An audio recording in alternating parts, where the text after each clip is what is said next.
Hey, welcome. Welcome to our show tonight. Welcome to We'll Sing and We'll Shout. I'm your host, Steve Hansen, back here in the home studio here in Provo, Utah. That's right. You got back from Uh, San Diego. yeah, we left San Diego at like 6:30 this morning, got back into Provo around 9, and had a good day here working in the office, trying to catch up with some things. And of course, I leave here in less than 48 hours to head out to Columbus to see you, Cheryl. I know. So short week here for me in Provo. But then once I get back from this Ohio trip, then I'm going to be home for about 5 or 6 weeks. Oh, nice. And then we have a trip to Alabama, Mm, which will only be like a 3-day trip, but we're headed to Alabama for 3 days. And so that's kind of what's going on there. that should be a But good time of year to be in Alabama. Not too hot. yeah. Well, it'll be better. Yeah. Yeah. Yeah, it should be fine. We really enjoyed our time in Alabama. Heidi didn't really have any desire to leave, but it was a good career thing for me to move to Illinois.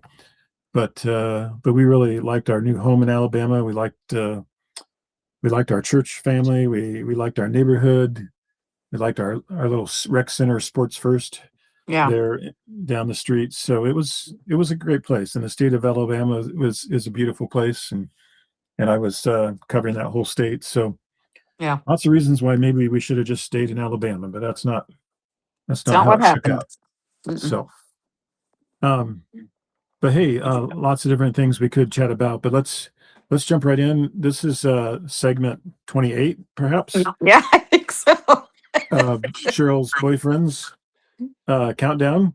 Yep. So we're gonna let you talk about a few of those boyfriends tonight. Probably keep this a little shorter, and then and we'll see. I don't know whether I'll do something tomorrow night or not. We'll just have to see. I know a lot of people, depend heavily on this show here for Entertainment. intellectual and emotional stimulation, and and the entertainment value too. Occasional joke that comes through, Right. but mainly it's just such a spiritually enriching experience for so many people that they just don't want to miss it. That's true. And I can understand that. I can understand. We could start reading scriptures every night. That'll drive even more people away. I can understand the enrichment that they feel from you and I. And Hmm. well, here's one quick scripture. So this is from the book of Ether, chapter 12, verse 12. For if there be no faith among the children of men, God can do no miracle among them. Wherefore he showed not himself until after their faith. So if you want to experience miracles in your life, then you have to exercise faith. You have to exercise faith. And that's part of what we do when we get on here and have this show. Sure, we're exercising faith. That's So true. now we're just waiting for a miracle. But hey, Yeah. go ahead and share the next portion of the boyfriend segment. Okay. I will. I had kind of a miracle in my life recently. It was I didn't really have any real estate deals on the horizon, and I was pretty worried about it. And then my broker went to New York City because his only daughter was having her first grandchild, their first grandchild, her first child. And so, but while he was gone, he needed someone to show a property here in Columbus area. So I went and showed them the property, and they loved it, and they wanted to make an offer that night. And of course, Tom's at the hospital with his daughter. So I said, I'll write up the deal. And I ended up doing all the paperwork on it, and I ended up doing all the negotiations because the delivery wasn't going well. And so it was a $415,000 property, and he gave me half the commission. So that was a real like tithing blessing right there because I just didn't see any real estate deals on the horizon. And as you get further and further into like holiday season, people are not buying and selling real estate. They just aren't. It's a Right. really good time of year to, if you want to buy a house and you don't want to have a lot of competition, if you buy November, December, there's not going to be anybody out there looking. So you can probably get some good deals. That's just my real estate tip for y'all. Yeah. Yeah. But That's when we bought this house that we live in. We bought it, let's see, 12 years ago, and we bought it in November and moved in early December. yeah, So that's where you can get the good deals. Me and Martin bought our house up in Oak Harbor, our beautiful dream farmhouse on 4 acres, big brick Victorian farmhouse. It was listed for $250,000. And we drove down to Ohio, we looked at it, and we decided we wanted to buy it. And I offered 199 on it, and it was January. So mhm. when we actually came to look at it, we couldn't even get the barn doors open because the snow had frozen them shut. But so not a great time to look at properties, but the guy took the 199 because he just wanted to take the money and be done with it. So I Right. got that property really, really cheap. So you can get deals like that. I could start Cheryl's real estate corner and give my tips every week. Well, yeah, we should consider that. Yep. Yeah. All So, right. So back to the boyfriends. So this is summer of 1985. And it was after you and I had stayed with the Gallaghers, Steve. mhm, I moved in with Jay Nails in that probably February of that year. And she lived in Sandusky. So I went to work at Big Boy as a waitress. I It remember was- that. Yeah. yeah, it was not a very fun job. But I did it. But they kind of gave me like this one night. All these ladies came in from this bowling league. And the head waitress is like, Cheryl, you go take those ladies. And like she was doing me some sort of favor, right? So I went and waited on probably 20 ladies from this bowling league. They did not leave one penny of a tip, not one penny. And I think the head waitress knew that because they stiffed all the other waitresses. So it was kind of like, you know, kind of a sorority gag or something. Oh, let the new waitress take care of all those. So you run your butt off and then they don't even leave you any money. It was That is so, really sick. yeah. That is really a sick thing to do. Yeah. Yeah, like 20 bowling women couldn't come up with a $10 tip or something between them, 50 cents each.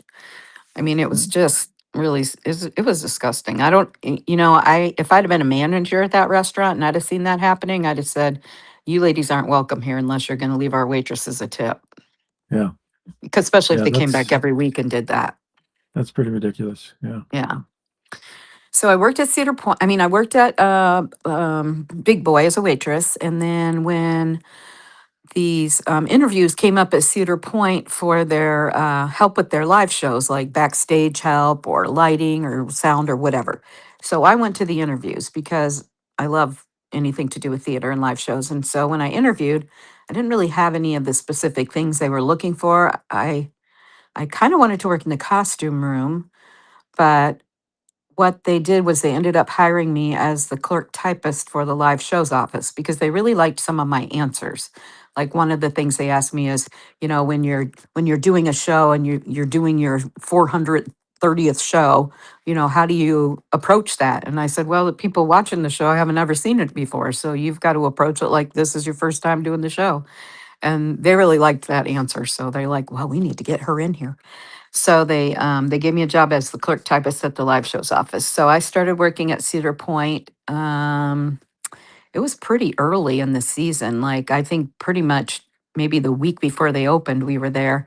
And then a lot of the bands, some of the bands were there and started rehearsing, which was really fun because my friend Greg Neer was there. So he introduced me to quite a few of the guys in his band. And one of the guys in his band was named Mark Speed, and he was a drummer. Well, he would say he was a percussionist. If you called him a drummer, he would be insulted. Right. So he was a percussionist, and he worked at the Red Garter. And at the Red Garter, they had a Dixieland band that had a really, really good clarinetist who played like Benny Goodman. I mean, he was fabulous. His name was Andy. And they had a trombone player named Todd, and a trumpet player. Greg Neer was the trumpet player, and then they had a bass player, upright bass, and then my friend Mark was on the drum set. And so I would hang out with those guys at night. And I ended up quitting my job at Big Boy. I was going to try to do both, and I just couldn't do both. So I ended up quitting my job at Big Boy. And so I was hanging out with these guys, and I really started to like Mark, the drummer. And he invited me on a few dates. We went up to the Sandusky Theater there and saw a movie. I don't remember. And I really had a big crush on him. And I don't think he was quite as serious about me. But he did invite me out a few times. I mean, we did date. Right. But then all of a sudden, these Garter gals came in, and they were a women's quartet, sort of like a barbershop quartet, but they were female, and they also worked at the Red Garter with this Dixieland band. And one of the girls was named Gina, and she was just beautiful, tall. She was one of the altos, and Mark started falling for her. So then I was kind of out, but really liked the guy, and actually we're still friends. And he is the leader of the bands at Clemson. Oh, Clemson University. Yeah, and he's been there Okay. for quite a while. Mark All Speed, you right. can look it up.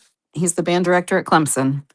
So Scott used to say he was a tasty drummer.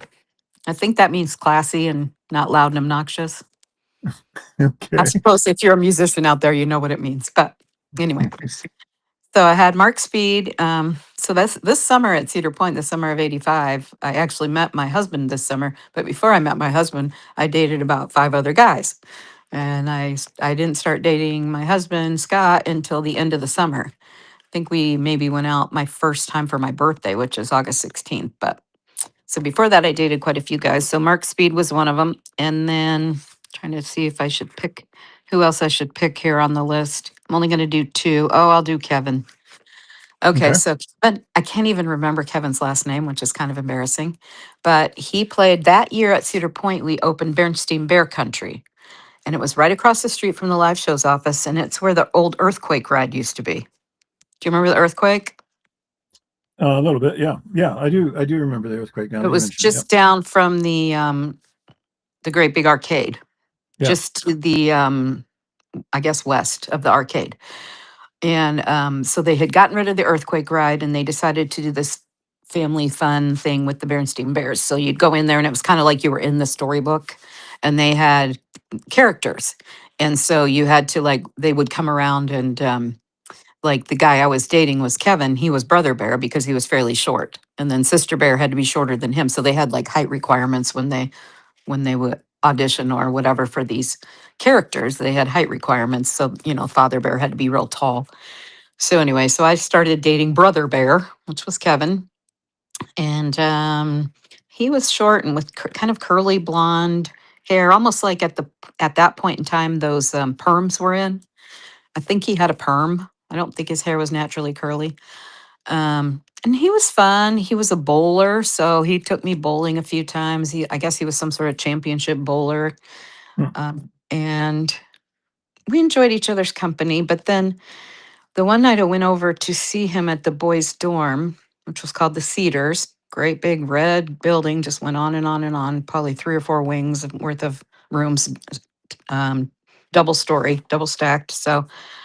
Um, so I went over to see him at the Cedars, and that place was always so interesting. It was just super old. Like I think they probably built it in the 1890s, and you could really tell. I mean, it was kind of interesting. Um, but they housed all the boys in the Cedars. So when I went in there to see Kevin, Scott McMeeking happened to be sitting in the lobby, just watching TV or goofing around or something. And so I saw him, and so he started chatting me up kind of as I'm just coming in the door. So I went over and sat with him for a minute. And then I said, well, I've got to go see Kevin. So Scott said, oh, I'll walk you to Kevin's dorm room. So we went to Kevin's dorm room and I opened the door, and Kevin was laying in the bed under the covers. And so I said goodbye to Scott and went in. And so I went over and sat on the bed, Kevin's bed. And it turned out he was completely naked in the bed. So I excused myself and went out, and I went back out, and Scott's like, "Oh, you're leaving already?" And I'm like, "He was naked." And Scott goes, "I could have told you that." It's just like, well, I So guess I we're don't know. done. I don't know We're if I done want to ask dating. this question or Yeah. not, but how did you figure out he was naked? I think he told me. I didn't actually see him, No. No. but Okay. yeah, I didn't know if he pulled a Seinfeld and flashed just you or what. exposed himself. There's He a wanted to Seinfeld crawl in. episode Yeah, he wanted that me to crawl in next to him. I guess he thought that our relationship had, it needed to really it really developed, huh? had really Um, developed quickly, and I needed to hop in there with him. So that was our last date. there's a Seinfeld episode where Elaine's out on a date with some guy that Jerry recommended, and Uh-huh. towards the end of their date, they're sitting in the car, and apparently He he took it exposed out. himself. He took it out, and she didn't see it right away. But when she went to kiss him goodnight, she kind of glances down, and apparently there it is. And Uh-huh. so anyway, that was the took it out episode. So I Mm. have never tried that one on a date. I have to Yes. admit, I never used that approach. It's an odd And tactic, I tell you, especially dating a Heidi would nice Mormon girl. not have been impressed. Now I No. did date some other girls that might have been impressed, but it didn't happen. Hmm. So, um, but Heidi would not have been impressed. So that did not happen. But it is an interesting dating technique. So, Yes, so all right, me go and ahead. Brother Bears, we split ways, and that was to Scott's benefit because I went out and sat in the lobby with him because I had Right. planned to stay with Kevin all night, and so I sat in the lobby with Scott, and we just were just chatting, and I really loved his sense of humor. Uh-huh. And he had this stupid phone book, and it said Sandusky and vicinity, and Scott said something like, "I just don't know where this vicinity place is," or something like that. I don't know. Sandusky and vicinity. He was like, "Can you tell me where this vicinity is?" He was just being a smart aleck. And it really cracked me up. I thought that was the funniest joke. So Right. then he walked me out to my car, and um, after that, we kind of struck up a relationship. But Yeah. Next thing Brother you knew, Bear, you were married and had 5 kids. no, I know, So, right? Brother Bear lost out that night. I'll tell you what, he needed to keep yeah. his clothing on. So, hey, there's all right, I don't want to cut you short. Go ahead and finish your. No, no, no, that's it. I'm done. Okay. So Heidi and I are going on this cruise towards it starts around October 24th, I think. It starts in Spain and we make stops in Spain. It starts in Barcelona and then we make 3 stops in Spain and then we cross the Atlantic Ocean and end up in Fort Lauderdale on Uh-huh. this brand new Royal Caribbean ship, Uh-huh. the Legend of the Seas. It was built in like Finland, I think, and then it's going to cruise down and spend like 2 months over there in Europe, and then it's going to come over to Fort Lauderdale and be based out of Fort Lauderdale. So Hmm. this will not be its very first trip, but it'll be very early on. So it's going to be kind of fun to be on a brand new cruise ship. Yeah, I shouldn't But have all those germs that make people sick all the time. yeah, right, for sure. But there we Yeah. are going over 3 days early, and there's this little country called Andorra, which is nestled between Barcelona and Spain. It's about the size of Columbus, Ohio. Uh-huh. Um, It I don't sounds know, like maybe one it's, of those. It sounds like one of those countries they make up for like the Princess Diaries, a Disney but show. it's yeah, yeah, it's very much that. And but Uh-huh. it's landlocked. It's surrounded completely by Spain and France. Hmm. And so I'm thinking about going up there and spending at least one, if not, we've got 3 extra nights. We're going to get in 3 days early. Hmm. So I'm thinking about going up to Andorra here and catching another country that I've never been to. So Sure. Why not? that could be Scott's I mean not Scott, I mean Martin. Don't tell Martin I called him Scott, please.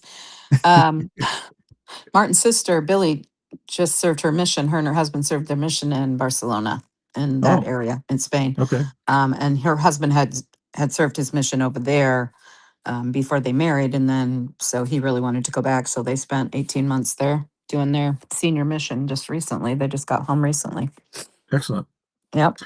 Well, so give us a little teaser for next week. What's on for the boyfriends next week? Boyfriends next week. I think I'm going to talk about Mark Van Hoos, who's another percussionist, I guess you would say, Okay. and Scott Zerby, who was a bass player. We'll talk about those two. I hung out with a lot of musicians because, I was at the live shows office. Scott Yeah. said my husband Scott said the first time he was up at the live shows office and saw me, I was there doing some file work or something. I don't know. I was prancing around the office, and Scott said he thought I was the most stuck up girl he had ever seen. And I mean, he goes, "You just acted like you owned the place." And I think that was my second day there. I was Right. totally in over my Isn't it head. I funny had how no, isn't it yeah, funny how you can be perceived sometimes yeah. That was for his first whatever perception reason? of me, was that I was just real stuck Yeah. on myself. So Right. it's pretty Interesting. funny. Yeah. So, well, so Cheryl and I are going to get together. I'm flying into Columbus to Wednesday afternoon. Then we're going up to Cedarville, Michigan, to visit our Aunt Tanya. So we're going to be doing a little family visit family and do family history is what we want to do. We want to gather as much stories and memories as we can from Tanya and hopefully from Warren. And Those are our and mother's little brother and sister. There were six of them, and Tanya and Warren were the youngest. yeah, so we want to gather as much information as we can from these folks. And so we'll be sharing. We'll do some Facebook lives as a part of that whole journey, Cheryl. And I, I guess maybe I already mentioned this to you. I want to rent a boat up there and go skiing, go Yeah, water we'll skiing. see. I don't know if we'll have time for So, that, but we'll see. But we so did we did rent a cabin, and the cabin we rented, um, was one where my mom and her family stayed when my mom was a child, and then our family went up and we stayed there a few times. And so Yeah. Steve and I are going to have this cabin that is where like so much family history has taken place with these little cabins. So it's kind of exciting to be able to go back there, and I think, kind of honor our mother because that was one of her favorite places on earth for sure. Yeah, that was, you could tell when we pulled in there the first time, this was just like, the place. She called it And then Shangri-La. That's what she called it. and then the little drugstore downtown there in Cedarville it had ice cream too. They had sundaes and whatever. The So Tin we Roof went down there, Sunday. and is that what it was? A tin roof Yeah. sundae? Yep. Do they still do those, I suppose? I guess we'll find So out. yeah, we'll have to check that out. But anyway, thanks for joining us. Sure, we were up to 20 viewers at one time. And although it has gone up and down and it's down to 3 right now, for most of the show here, we had, 12, 15, like I said, up to 20 viewers.